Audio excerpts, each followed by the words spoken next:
পলাশে গজেরি ইউনিয়ন ইসাখালী দারুল উলুম মাদ্রাসায় মসজিদে শুক্রবার জুমার নামাজে দোয়া ও মিলাদ মাহফিল।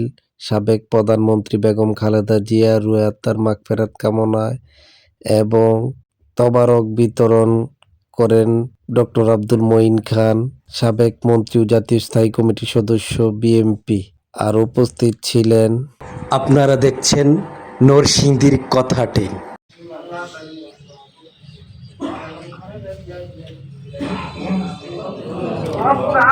যিনি আমাদের সামনে উপস্থিত মাওলা তার পিতা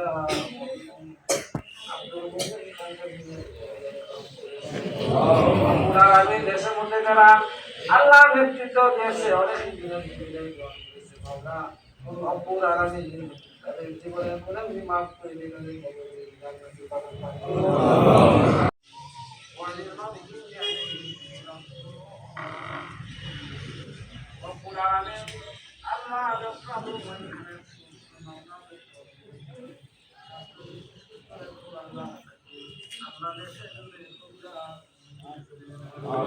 বাহউদ্দিন ভূঁইয়া মিল্টন, সিনিয়র যুগ্ম সাধারণ সম্পাদক, পলাশ থানা বিএনপি।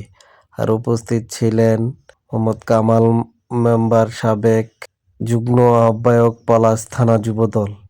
আর উপস্থিত ছিলেন বিএনপির অঙ্গ সংগঠনের নেতৃবৃন্দ, ছাত্রদল, যুবদল, স্বেচ্ছাসেবক দল, সকল বিএনপির অঙ্গ সংগঠনের নেতৃবৃন্দদেরকে সাথে নিয়ে তাবারক বিতরণ ও কর্মসূচিতে অংশগ্রহণ করেন। আপনারা দেখছেন নরসিংদীর কথাটি। ইসাখালী দারুল উলুম মাদ্রাসা, তালতলী বাজার, পলাশ, নরসিংদী।